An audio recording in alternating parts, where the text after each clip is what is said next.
생을 바꾼 기도, 오늘 히스기야의 기도를 함께 살펴보도록 하겠습니다. 우리가 열왕기하 19장 15절에서 19절 말씀 읽었지만 사실은 18장, 19장, 20장 히스기야에 대해서는 이렇게 세 장이 나와요.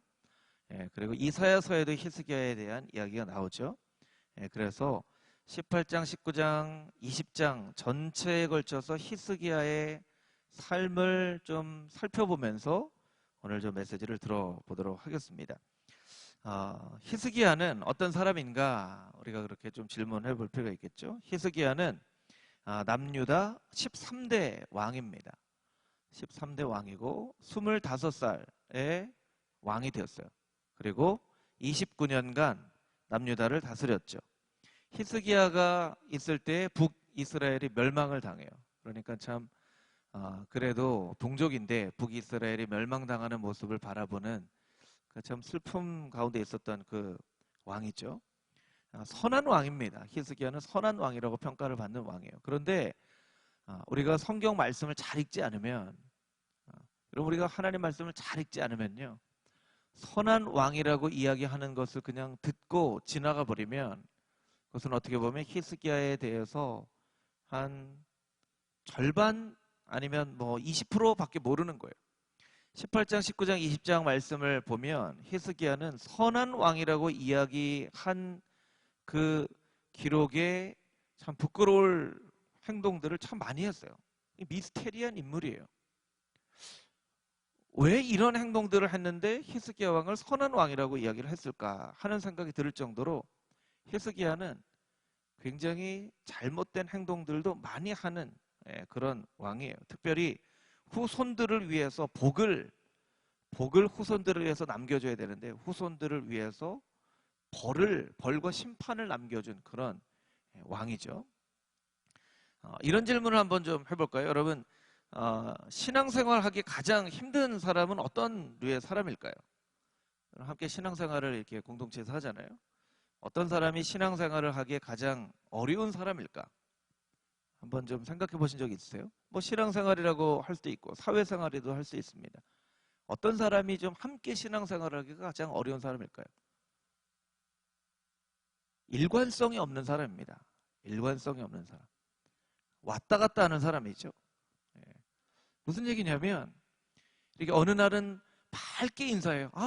권사님 하고 인사해요. 그래서 막 얘기 나누고 다음번에 이렇게 만나면 또 이렇게 인사해야지. 그런데 어느 날은 안녕하세요 이러고 가요. 그러면 어떻게 인사를 해야 되는 거예요? 권사님 이렇게 인사를 해야 되는 거예요? 안녕하세요 이렇게 인사를 해야 되는 거예요. 이게 참 갈피를 잡기 어렵다는 거죠. 사람마다 성격이 다 다르잖아요. 사람마다 이렇게 좀 부드러운 사람이 있고 좀 성격상 까칠한 사람도 있고. 그런데 여러분 까칠을 하는 게 다 나쁜 건 아니에요. 여러분이 스스로 생각할 때 내 성격이 좀 까칠한 것 같다라고 생각하시는 분들은요, 일관성 있게 쭉 까칠하게 나가시면 돼요. 그러면 사람들이 저분은 좀 성격이 원래 저래, 좋은 사람인데 성격이 조금 원래 저래 하고 그렇게 대응을 하면 돼요. 근데 어느 날은 너무너무 까칠했다가 어느 날은 권사님 이렇게 하면 이 갈피를 못 잡는 거예요.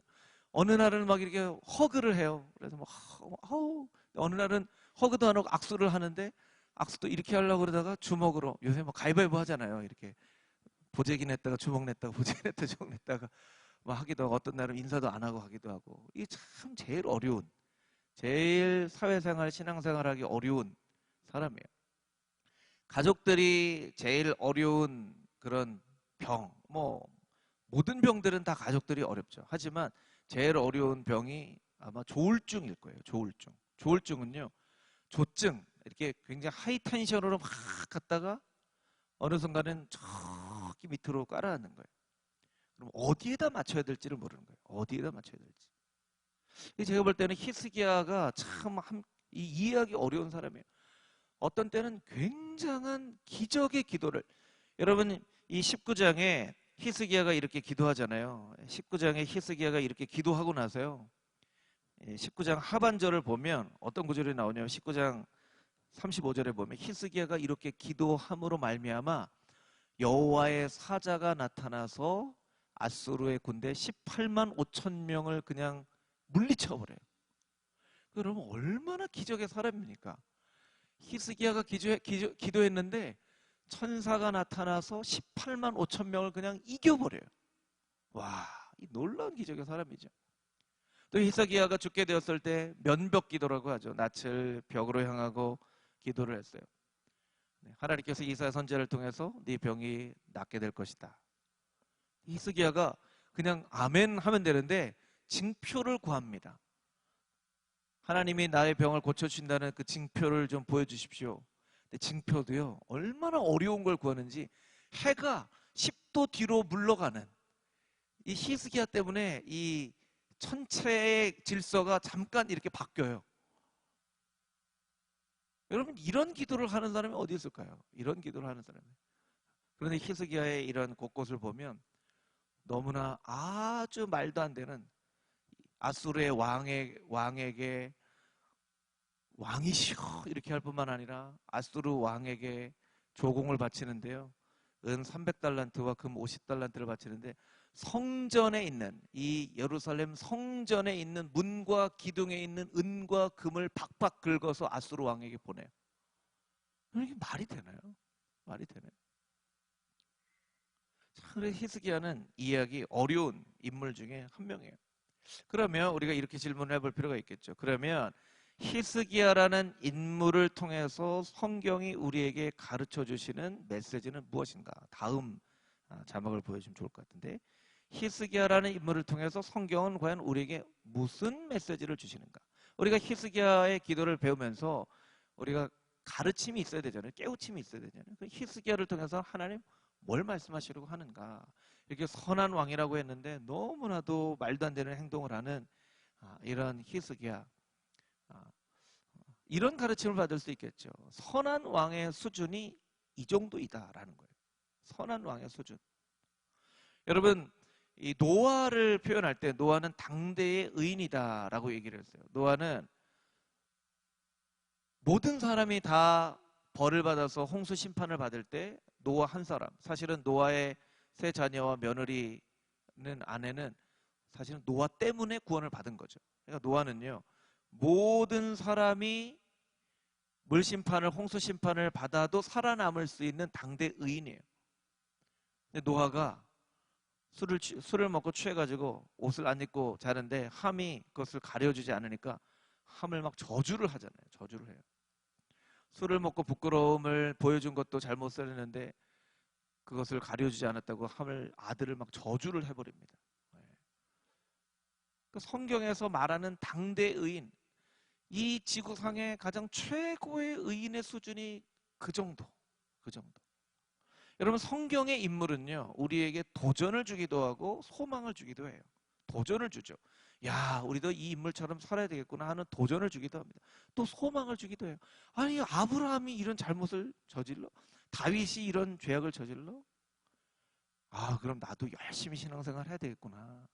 나도 열심히 신앙생활하면 아브라함처럼, 다윗처럼, 아브라함, 내가 조금 더 열심히 하면 아브라함 정도는 신앙생활 할 수 있을 것 같은데? 막 이런 소망의 메시지도 우리에게 주는 거예요. 그렇죠? 여러분, 신앙의 인물들에 너무 눌려있지 마세요. 절대로 나는 저 사람을 뛰어넘을 수 없을 거라고 생각하지 마세요. 그 사람들의 좀 연약한 부분들을 보면서 좀 소망도 가질 필요가 있어요. 내가 조금만 더 노력하면, 내가 조금만 더 기도하면 히스기야만큼 기도할 수 있을 것 같은데? 조금 더 노력해봐야 되겠다. 이런 마음을 우리가 가져야 됩니다. 성경의 인물들은요, 우리로 하여금 절망시키려고 하는 게 아니라 우리가 소망을 주려고 하는 거예요. 여러분이 히브리서 11장에는 믿음의 많은 사람들에 이어서 그 사람들보다 더 훌륭한 믿음을 가진 신앙의 인물들이 되어줄 수 있게 되기를 주님의 이름으로 축복합니다. 아멘이 벌써 자신이 없으세요. 아멘이 벌써 아멘. 아멘을 하긴 하지만 내가 할 수 있겠어? 할 수 있어요. 할 수 있어요. 우리가 나중에 천국 갔는데 히스기야가 나한테 와서 누구세요? 나 히스기야입니다. 당신이 나보다 기도 더 열심히 하던데요? 이렇게 얘기를 하는 그런 날이 온다고 한번 생각해 보세요. 예. 여러분, 우리가 또 기도해야 될 것은요, 내가 성경의 인물들보다 더 훌륭한 신앙인이 되리라는 그런 도정전신을 가지고 신앙생활할 뿐만 아니라 우리의 자녀들을 위해서 기도해야 되는데요. 하나님, 우리의 자녀가 나보다 더 훌륭한 신앙인이 되게 하여 주시옵소서. 여러분, 어찌됐든 우리의 자녀가 나보다 1%라도 더 훌륭한 신앙인이 되어야 한국교회가, 한국 기독교가 더 성장하고 성숙하고 발전하는 거잖아요. 그런 거예요. 부모 세대보다 더 믿음이 연약한 자녀가 계속 연약하고 하면 우리의 믿음의 후손이 3, 4대 가면 어떻게 되겠습니까? 무조건 우리의 자녀는 나보다는 1%라도 더 훌륭한 신앙인이 되어야만 합니다. 그래서 그것을 위해서 우리가 기도해야 돼요. 그런 차원에서 보면 히스기야가 참 정말 너무나 안타까운 인물이에요. 그래서 이 히스기야라는 인물을 통해서 하나님께서 우리에게 가르쳐 주시고자 하는 것은 로마서 3장 10절 말씀에 보면 의인은 없나니 하나도 없다. 우리 같이 한번 따라해 볼까요? 의인은 없나니 하나도 없다. 의인은 없나니 하나도 없다. 오직 예수 그리스도 외에는 의인이 없다. 성경에서 말하는 의인과 선한 왕의 수준이 이런 정도라는 거예요. 너도 열심히 해봐. 너도 열심히 해봐. 이스라엘의 선한 왕의 수준이 이 정도야. 그러니까 네가 열심히 해봐. 열심히 하면 따라잡을 수 있겠지? 하고 우리에게 격려해 주시고 소망을 주시는 거예요. 히스기야의 배경을 좀 살펴보도록 하겠습니다. 히스기야의 배경 두 가지만 좀 살펴보도록 할 텐데요. 북이스라엘이 멸망을 합니다. BC 722년에 멸망을 합니다. 아수르 왕 살만 에셀이라는 왕에게 멸망을 합니다. 여러분, 그 당시에 중요한 나라 세 나라가 있어요. 오랜 시간 동안 그 근동의 패권을 가지고 있었던 이집트, 애굽이 있었고요. 그리고 신흥 제국을 이루었던 아수르가 있었고, 이제 막 제국의 힘을 키우려고 하는 바벨론이 있어요. 애굽과 아수르와 바벨론, 이렇게 생각을 하시면 돼요. 이 당시에는 아수르가 가장 큰 힘을 가지고 있었죠. 살만 에셀이라는 그 왕이 히스기야 왕 4년에 사마리아를 에워쌉니다. 사마리아는 북이스라엘의 수도죠. 북이스라엘 수도 사마리아를 에워싸요. 그리고 3년 동안 에워싼 상태로 북이스라엘을 공격해서 히스기야 3년 뒤에 히스기야 왕 7년에 북이스라엘의 멸망을 당합니다. 그럼 여러분 생각해 보세요. 북이스라엘의 멸망당하니 남유다는 얼마나 가슴이 졸이겠어요. 아, 우리도 잘못하면 저렇게 멸망당하겠구나, 이렇게 생각이 들겠죠. 아니나 다를까 그 아수르 왕이 남유다로도 쳐들어옵니다. 그 왕은 아니었고요. 그 아들인 사네립이라는 왕이 쳐들어옵니다. 히스기야 왕 14년에, 그러니까 7년 뒤에 쳐들어오는 거예요. 7년 뒤에 쳐들어와서 이스라엘 백성들을 이스라엘 사람들이 알아듣는 말로 막 공격을 해요. 그러니까 이스라엘의 장군들이 나와서 제발 이스라엘 사람들이 못 알아듣는 아람말로 아람어로 좀 얘기를 하십시오, 이렇게 얘기를 할 정도로 아주 그냥 저주를 퍼붓고 백성들에게 얘기하는 거예요. 너희가 히스기야 왕 믿고 하다가 너희가 다 죽는다. 너희가 나중에는 똥을 먹을 것이다. 막 이렇게까지 막 얘기를 해요. 그러니까 히스기야 왕 버리고 항복하라는 거예요. 이스라엘 백성들에게. 히스기야 왕은 아무런 얘기도 못합니다. 아무런 얘기도 못해요. 히스기야 왕의 이 일생을 좀 살펴볼 필요가 있는데요. 히스기야의 다음 걸 좀 보여주면 좋을 것 같아요. 히스기야의 이중성이 있어요. 조금 글씨가 작겠지만 제가 설명을 드리면, 여러분 왼쪽에 있는 것 선한 일, 열왕기하 18장 1절에서 6절 말씀에 보면 히스기야는 다윗처럼 정직하게 행했고 산당들을 모두 제거해버리고 하나님을 의지하고 계명을 지킨다고 나와 있습니다. 그런데 오른쪽을 보면 악한 일, 아수르 왕 사네립에게 말씀드린 것처럼 은 300달란트, 금 50달란트를 주기 위해서 성전의 문과 기둥에 있는 모든 은과 금을 팍팍 긁어가지고 갖다 바쳐요. 여러분, 성전에 은과 금이 다 벗겨져 있는 예루살렘 성전을 한번 이렇게 생각해 보세요. 그 모습이 어떻겠습니까? 성전다운 모습이 다 이루어져 버린 거죠. 근데 히스기야가 너무나 두려운 나머지 이건요, 정상적인 행동이 아니에요. 너무나 두려운 나머지 당장에 이걸 줘야 된다고 생각한 거예요.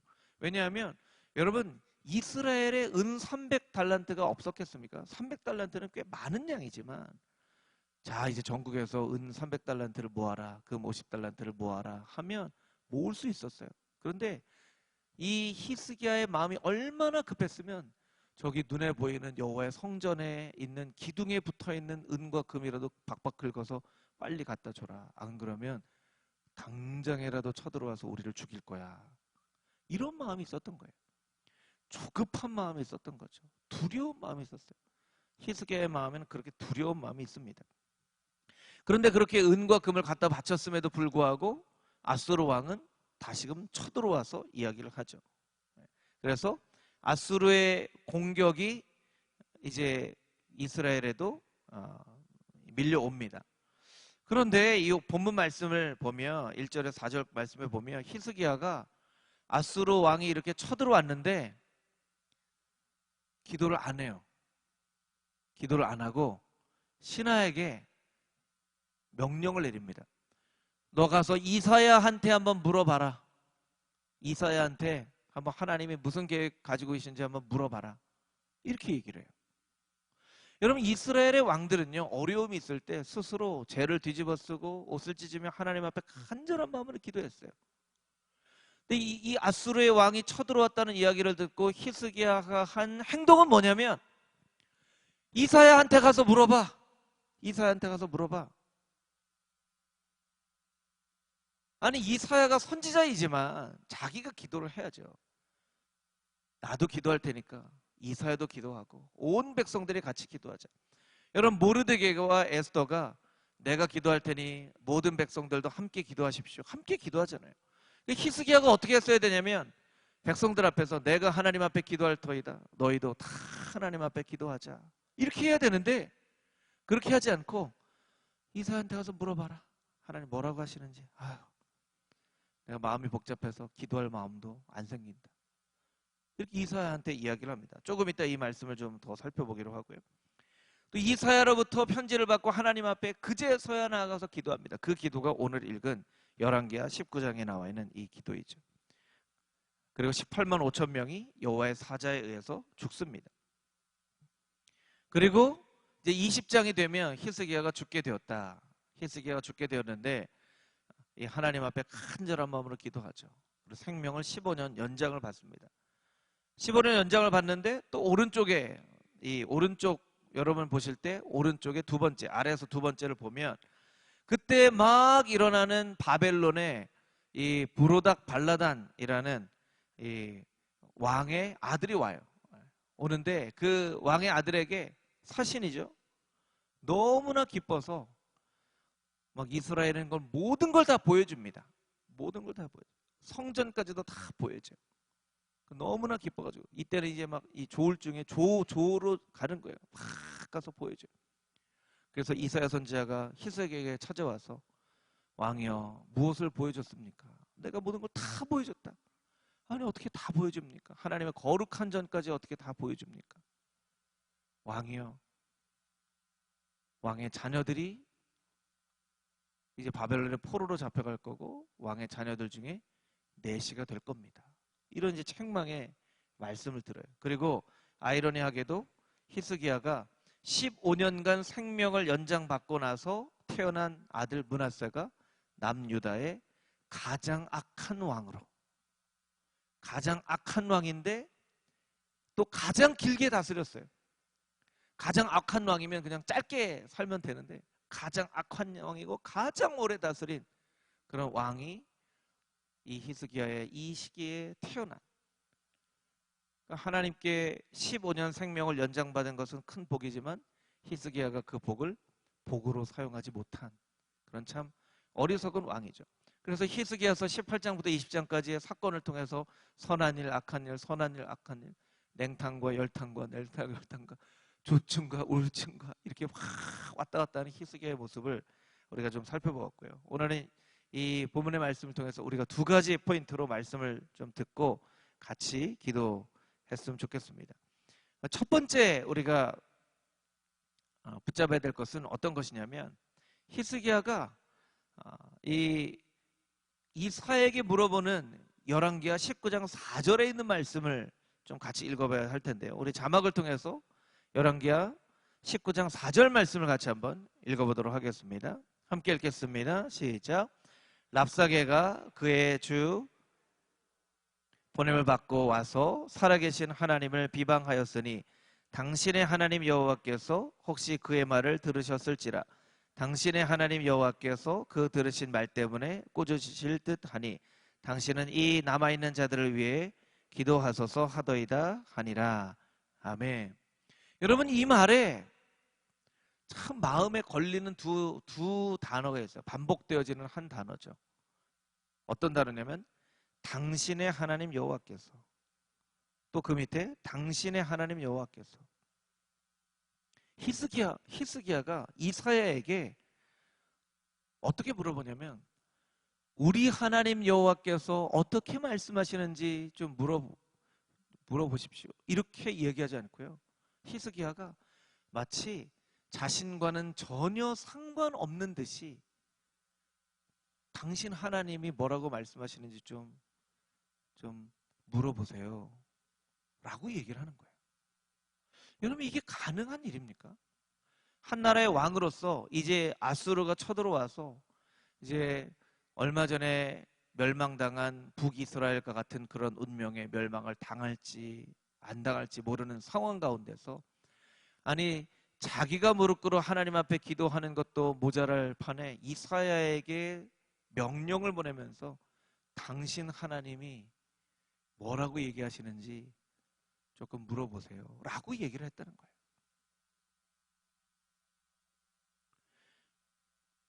여러분, 우리가 이렇게 질문을 할 필요가 있겠죠. 하나님은 당신의 하나님인가 나의 하나님인가? 여러분, 때로는 우리가 찬양의 가사처럼 내가 홀로 외로워서 마음이 무너질 때, 그래서 내가 정말 너무나 힘들어서 기도조차 하지 못할 그런 때도 있죠. 정말 기도조차 하지 못할 때도 있어요. 그래서 누군가에게 기도를 부탁하는 그런 경우들도 있죠. 누구한테 기도를 부탁하기도 합니다. 또 때로는 어떤 사람에게 안수 기도를 받기도 합니다. 그런데요, 하나님께서는요, 내가 하나님 앞에 무릎 꿇어 기도하는 것을 하나님께서는 원하십니다. 좀 어리석은 질문이기도 한데요. 무슨 기도의 제목이 있어요. 어떤 기도가 더 잘 응답되는 기도일지 한번 생각해 보세요. 내가 하나님 앞에 무릎 꿇어 기도하는 그 기도가 응답이 잘 될까요? 아니면 기도원에서 30년 동안 기도하셨던 기도원 원장님이 날 위해서 기도하는 기도가 응답이 잘 될까요? 어리석은 질문이라고 말씀을 미리 드렸어요. 30년 동안 기도원에서 정말 기도하셨던 기도원 원장님, 영적인 능력이 있고 기도 응답도 많이 받고 하겠죠. 그러나 여러분, 하나님은요 좀 어눌하고 좀 서툴고 뭘 간구해야 될지도 몰라서 그냥 아버지 하는 내 진실한 기도에 하나님은 응답해 주신다는 거예요. 히스기야보다는 이사야가 기도를 더 많이 했겠죠. 히스기야보다는 이사야가 하나님의 뜻을 더 밝히 알았겠죠. 그런데 이 상황은 히스기야가 이사야한테 가서 한번 물어봐라. 당신 하나님이 뭐라고 얘기하시나? 이렇게 얘기할 때가 아닌 거예요. 우리는 때로 내가 무릎 꿇어 기도해야 하는 것을 잊어버릴 때가 많이 있어요. 여러분, 반드시 금호중앙교회를 포함해서 한국교회 어느 교회나 마찬가지입니다. 금호중앙교회가 하나님께 복받는 교회가 되고 하나님의 크신 부흥의 역사를 체험하는 교회가 되려면요, 기도의 자리부터 부흥해야 합니다. 기도의 자리부터 부흥해야 돼요. 누군가 기도해 주겠지. 목사님들이 기도해 주겠지. 장로님들이 기도해 주겠지. 권사님들이 기도해 주겠지. 아니에요. 이 지금 있는 빈자리에 우리 성도들이 나와서 자기 스스로 기도해야 합니다. 스스로 기도해야 되고요. 수요 기도회, 새벽 기도회, 예배드리기 전에도 미리 나와서 예배 자리에서 기도하고, 기도의 자리에 나와서 어려서부터 자녀들이 부모님들이, 신앙의 선배들이 기도하는 모습을 곁눈질로 보면서 아, 기도를 저렇게 하는 거구나 라고 기도를 배울 수 있어야 돼요. 기도를 그냥 자, 배워봅시다. 오늘은 기도입니다. 기도는 첫 번째 감사하는 겁니다. 이렇게 배우는 게 아니에요. 이렇게 배우는 게 아니에요. 그래서 여러분, 우리가 이 기도에 그 설교 마치고 기도할 텐데요. 우리 기도할 때도 우리 간절한 마음으로 간구해서, 나도 기도하지만 이 어떤 한 집단에는요, 그 집단이 가지고 있는 집단의 지식이 있어요. 큰 기업, 뭐 삼성이면 삼성, LG면 LG, 뭐 이런 큰 기업을 보면요, 그 큰 기업이 가지고 있는 집단의 지식과 지성이 있어요. 여러분, 교회도 마찬가지입니다. 이 교회가 가지고 있는 집단의 지성과 영성이 있는 거예요.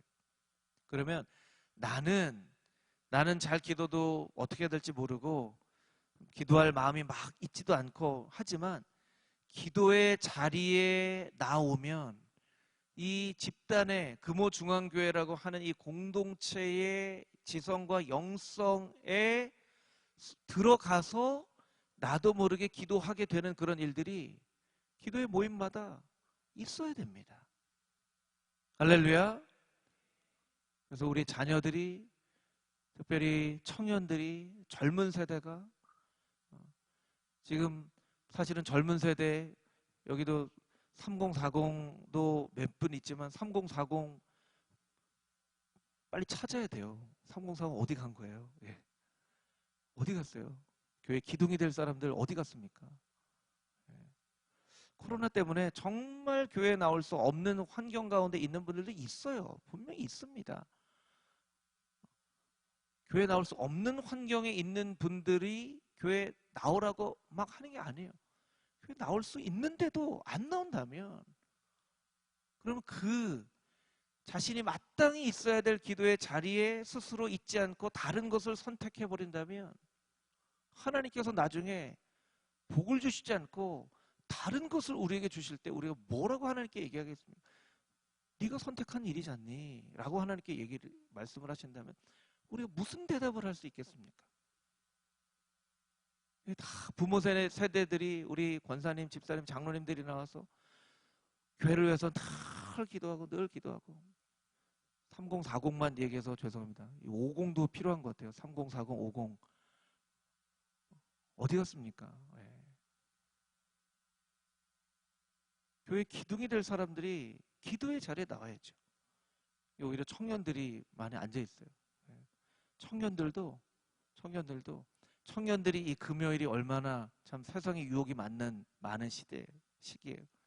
이럴 때 교회 나와서 같이 기도하고 다니엘처럼 뜻을 정하고 거룩한 삶을 살고자 선택하고 기도할 때, 하나님께서 우리 각 사람의 인생 가운데 복을 주실 뿐만 아니라 우리의 기도를 통해 우리의 가정 가운데 복을 주시고 금호 중앙교회 가운데 복을 주시는 것을 기도의 사람들이 증명하는 그런 인생을 살아가야만 한다는 것입니다. 히스기야를 통해서 우리가 깨달아 아는 것, 이사야한테 가서 물어봐라. 이사야가 나보다 더 영성도 많고 기도도 잘하고 이사야가 하나님하고 더 가까운 것 같더라. 당신 하나님이 뭐라고 얘기하는지 한번 물어봐라. 그럴 일이 아니라는 거예요. 내가 무릎 꿇어 기도의 자리를 사모하여 나와서 기도해야만 한다는 거예요. 당신의 하나님이 아니라 나의 하나님이라는 거예요. 그래서 히스기야가 이렇게 얘기를 했는데, 히스기야가 또 금방 또 바뀝니다. 19장 19절 말씀, 오늘 읽은 말씀의 마지막 절인데요. 19장 19절 말씀 우리 같이 한번 읽어보겠습니다. 시작. 우리 하나님 여호와여, 원하건대 이제 우리를 그의 손에서 구원하옵소서. 그리하시면 천하 만국이 주 여호와가 홀로 하나님이신 줄 알리이다 하니라. 아멘. 방금 전에 당신 하나님이라고 얘기했다가 히스기야가 19절에 우리 하나님 여호와여 원하건대 우리를 구원하옵소서. 이렇게 히스기야의 장점은 당신 하나님이라고 얘기했다가 바로 바꿔서 우리 하나님이라고 얘기하는, 하나님이 이런 것 때문에 히스기야를 이렇게 좀 봐주시는 건지 모르겠어요. 네. 나의 하나님, 나의 하나님, 나의 하나님, 나를 지켜주시는 하나님, 나의 생명의 주관자 되신 하나님, 내가 하나님 앞에 간구하오니 하나님 응답하여 주시옵소서. 그렇게 간절한 마음으로 간구하여 기도의 열매를 맺는 금호중앙의 모든 성도님들이 다 되시기를 주님의 이름으로 축복합니다. 아멘. 아멘. 두 번째, 이렇게 우리가 질문할 수 있는데요. 당신은 언제까지 회개합니까? 당신은 언제까지 회개합니까?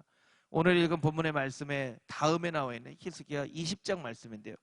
조금 긴 말씀이지만 우리 자막을 통해서 같이 한번 읽어보겠습니다. 13절부터 21절까지 있는 말씀인데, 히스기야 20장 13절에서 21절 우리 한 목소리로 같이 한번 읽어보겠습니다. 시작. 히스기야가 사자들의 말을 듣고 자기 보물고의 금은과 향품과 보배로운 기름과 그의 군기고와 왕 창고의 모든 것을 다 사자에게 보였는데 왕궁과 그의 나라 안에 있는 모든 것 중에서 히스기야가 그에게 보이지 아니한 것이 없더라. 선지자 이사야가 히스기야 왕에게 나와 그에게 이르되 이 사람들이 무슨 말을 하였으며 어디에서부터 왕에게 나왔나이까?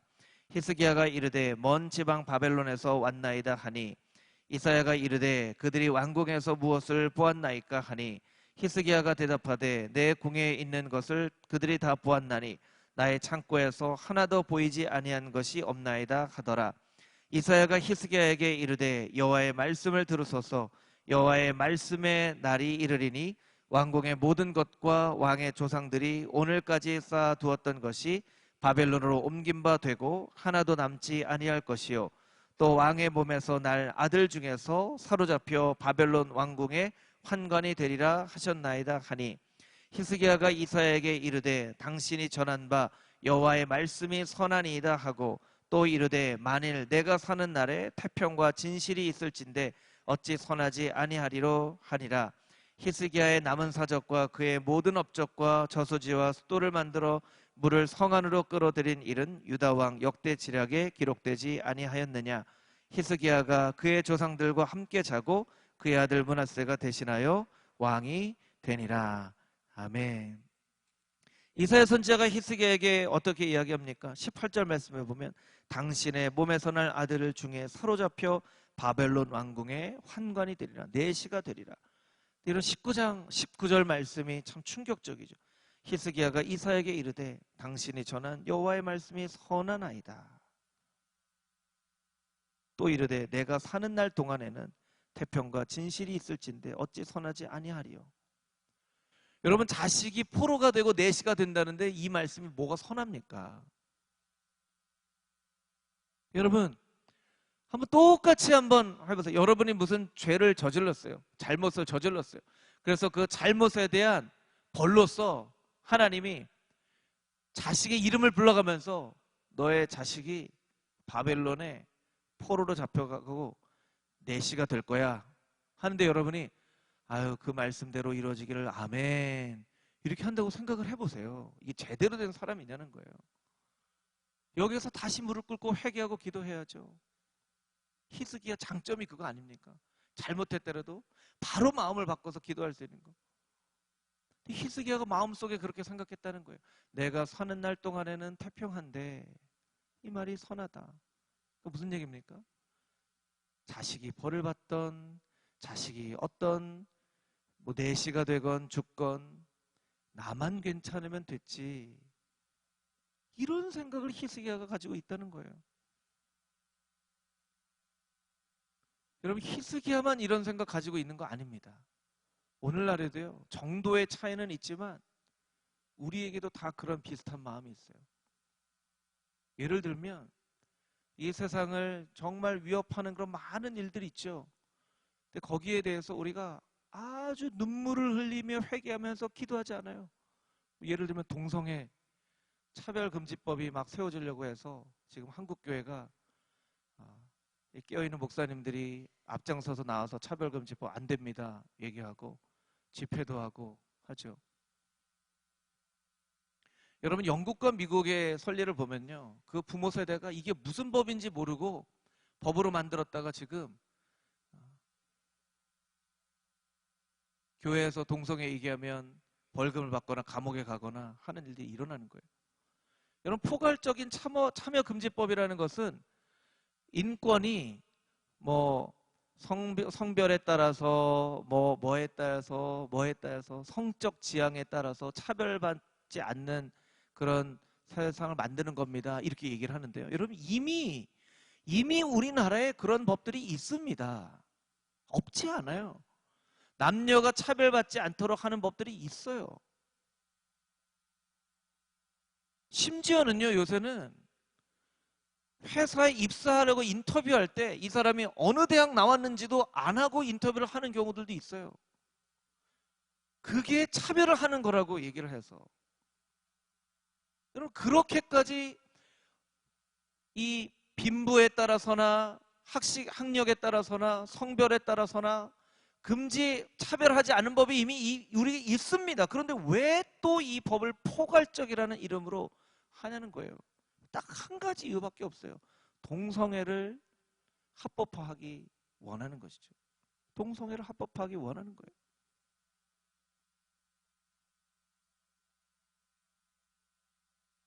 여러분, 우리가 여기에 대해서 그냥 잠자코 있으면요, 그 모든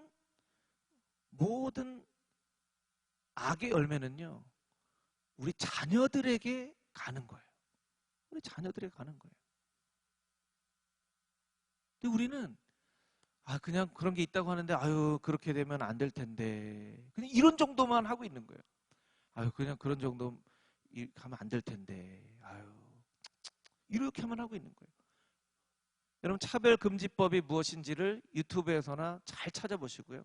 여기에 대해서 소개되어 있는 많은 것들이 있어요. 그리고 왜 차별금지법이 법으로 제정돼서는 절대로 안 되는지를 여러분들이 보시고, 여러분들이 뭐 서명을 하시든 아니면 뭐 적극적으로 원하시는 분들은 집회 같은 데 가셔서 참여를 하시든 주변에 있는 사람들이나 주변에 있는 사람들에게 이걸 알리든 해서 이것이 법으로 제정되지 않도록 해야 할 때예요, 지금은요. 근데 우리가 잘 되겠지, 내가 뭐 나선다고 이럴 때가 아니에요.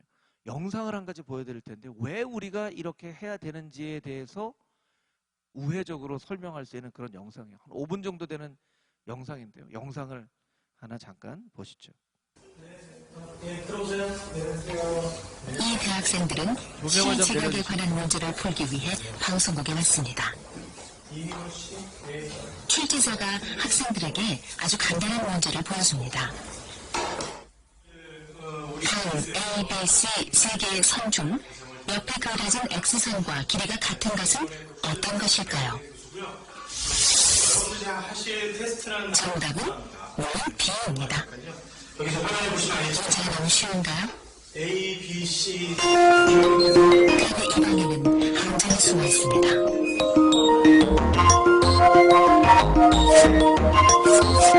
지자의 한 명이 나머지 여성은 실험을 도와주는 이런 기사들.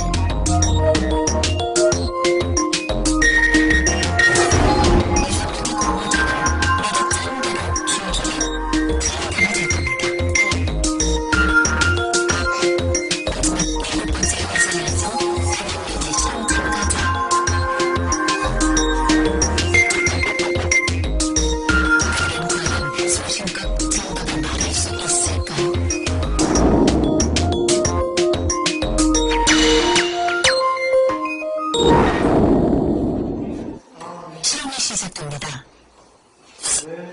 방에 들어온 도원 씨는 아무것도 모른 채 출제자가 시키는 대로 마지막 7번째 의자에 앉습니다. 네, 반갑습니다. A, B, C 세 선이 있고요. X선이 있죠. X선하고 똑같다고 되는 것을 기초한테 말씀해 주시면 되는 거예요. 네, 이런 거 정말 쉬운가요? 피식 없는군요. 그런데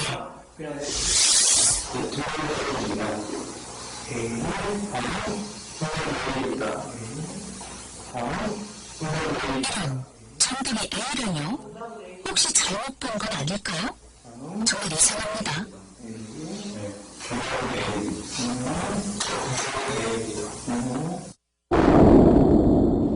이제 마지막 동원 씨가 답할 차례.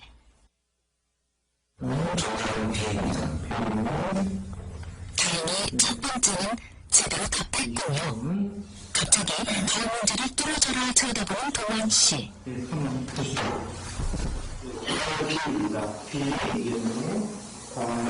정답은 B입니다. B.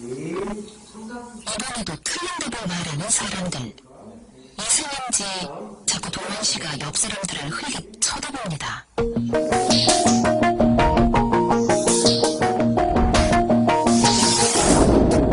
동원 씨가 대답할 차례군요. 여섯 명의 공모자는 일장대로 일제히 동원 씨를 쳐다봅니다.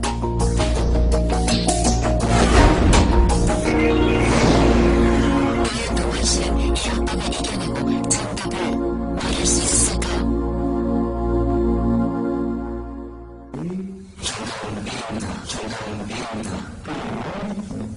틀렸습니다. 동원 씨는 정답이 C라는 것을 알고 있었습니다. 하지만 주변을 휩싸여 여섯 명과 똑같이 대답하고 맙니다.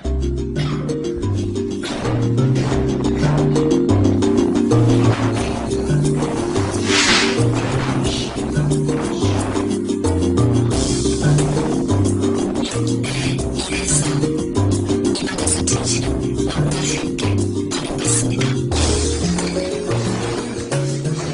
실험이 끝나고 이제야 상황 파악을 한 동환 씨.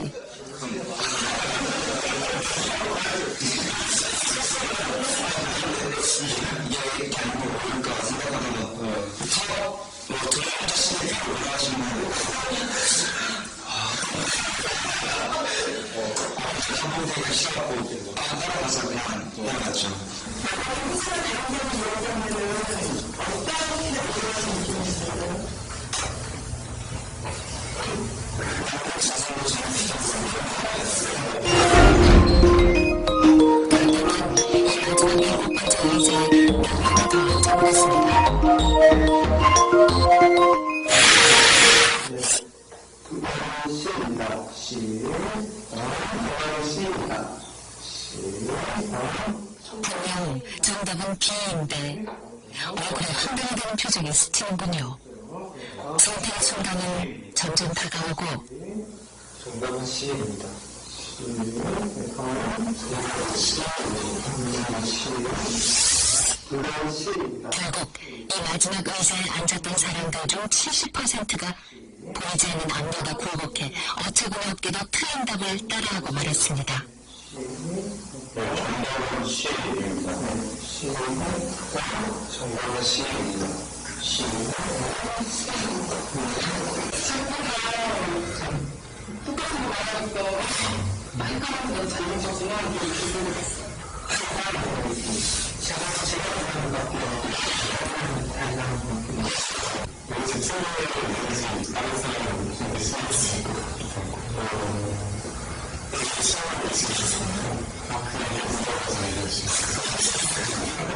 A가 맞는다면 다른 사람이 다 B라고 얘기했더라도 A라고 얘기할 거라고 얘기하지만 그 사람들은 그 실험실에다 똑같이 나오면 그때는 심지어 70% 가까이가 그냥 틀린 답을 얘기하고 끝내버린다는 거예요.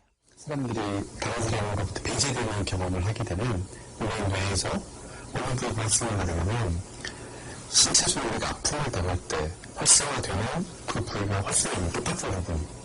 그러니까 이게 뭘 보여주냐면 인간은 기본적으로 다른 사람들과 관계를 맺고 그 사람들 속에 포함되는 아주 강력한 동기가 있다는 거죠. 네. 재밌게 보셨죠? 네. 분명히 아닌데 A입니다. A입니다. A입니다 하면은 눈치 보다가 정답 A입니다 얘기한다는 거예요. 동조 현상이라고 하는 심리학 1950년대 이 심리학자가 만들어낸 현상이에요. 왜 이 말씀을 말씀드리냐면 지금 그 동성애자들이 하려고 하는 게 이런 거거든요. 법으로 바꿔서 교과서에 하는 거예요. 동성애는 잘못된 게 아닙니다. 그러면 이게 잘못된 걸 아는 우리의 아이들도요, 학교에서 잘못된 거 아닙니다. 잘못된 거 아닙니다. 잘못된 거 아닙니다. 하면 어떻게 돼요? 잘못된 거 아닙니다라고 얘기를 할 수밖에 없게 되는 거예요. 할 수밖에 없게 되는 거예요. 아니라고, 잘못됐다고 얘기해 주는 사람이 없으면 어떻게 되냐면 저 잘못된 거 아니지 되는 거예요. 여러분, 잘못된 거 아니지라고 하는 이야기를 하는 그 순간 성경에 있는 이 진리가 다 가짜가 되는 거예요. 다 가짜가 되는 거예요. 왜냐하면 여러분, 오늘날에 누가 앞장서서 동성애가 잘못됐다고 얘기를 하고 있습니까? 기독교밖에 없잖아요. 기독교밖에 없는 거예요. 기독교마저도 이것이 잘못됐다고 얘기하지 않으면, 그러면 동성애를 잘못됐다고 얘기하는 기독교의 진리와 성경은 다 잘못된 거라고 우리 아이들이 생각을 하게 되는 거예요. 1단계는 동성애를 왜 저 사람들 몇몇 안 되는 사람들인데 왜 저렇게 차별시켜서 저 사람들 구박하냐, 저 사람들도 그냥 좀 이렇게 사람답게 살게 해줘라 라는 것처럼 보이잖아요. 그 다음 단계는 동조영상처럼 잘못 아닌데 너 어떻게 생각해? 분명히 교회에서는, 신앙에서는, 성경에서는 잘못됐다고 배웠는데 아닙니다. 우리 자녀들이 아닙니다 하게 되는 거예요. 그러고 나서 성경을 보면 잘못된 종교가 되는 거죠. 그래서 모든 우리의 자녀들이 신앙을 떠나게 되는, 처음은 작고 아무것도 아닌 것처럼 시작하지만 그들의 계획은요, 벌써 여기를 바라보면서 계획을 하고 있는 거예요. 히스기야가 얼마나 미련합니까? 자녀들이 내시가 될 거야. 아유, 내 때는 괜찮은데. 여러분, 히스기야가 내 때는 괜찮은데 라고 생각한 것 때문에 이스라엘 남유다에 얼마나 비극적인 역사들이 많이 수도 없이 일어나는지 여러분 아십니까? 지금은요, 아니라고 얘기를 해줘야 될 때예요. 절대로 안 된다고 얘기를 해줘야 될 때예요. 우리가 히스기야의 기도를 바라보면서 히스기야가 그 타이밍에 하나님 앞에 바로 무릎 꿇고, 하나님 잘못했습니다. 저를 벌하시더라도 우리 자녀들만은 그렇게 되지 않게 해주십시오 라고 기도를 했어야만 하는, 히스기야가 미처 마저 하지 못했던 그 기도를 우리가 하나님 앞에 기도해야 될 때입니다. 하나님, 벌을 주시려면, 잘못한 게 있어서 그 잘못에 대한 벌을 주시려면 나를 벌해 주시고 우리 자녀들에게만큼은 그 벌이 미치지 않게 해주십시오라고 기도해야 할 때라는 거예요. 어느 때까지 회개할 수 있습니까? 하나님은 끝까지 회개하면, 아무리 흉악한 죄를 지었다 하더라도 진심을 다해서 끝까지 회개하면 그 죄를 하나님께서는 용서해 주세요. 죄를 회개하다가 중간에 그만둬 버리면 그 죄가 용서함 받을 수 없게 되어진다는 것이죠.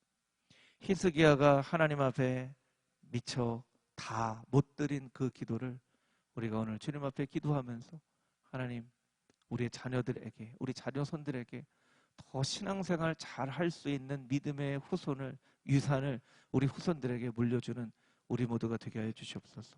반드시 차별금지법이 제정되어지지 않게 하여 주시고 이것을 절대적으로 막게 하여 주시고, 하나님, 이 나라가 정말 하나님께서 기뻐하시는 나라 되게 하여 주시옵소서. 그렇게 주님 앞에 기도하며 나가는 하나님의 거룩한 백성들 다 되시기를 주님의 이름으로 축복합니다.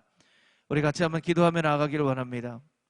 우리 기도할 때 우리 아까 불렀던 하나님은 너를 지키시는 자, 우리 같이 한번 찬양하고, 동성애의 위협으로부터 이 나라를 지켜보아 주시옵소서. 히스기야가 미련하게 하나님 앞에 이야기를 했습니다. 내 때에는 태평하니 괜찮겠지. 너의 자식이 바벨론의 내시가 될 거라고 이야기를 했음에도 불구하고 히스기야가 정말 미련한 기도를 하나님 앞에 했습니다. 아버지 하나님, 우리는 그렇게 히스기야처럼 미련한 기도를 주님 앞에 하기 원치 않사오니, 주님, 우리를 지켜주시고 우리를 보호해 주시옵소서. 우리가 찬양하며 우리의 마음을 준비하고 하나님 앞에 기도하며 나가겠습니다.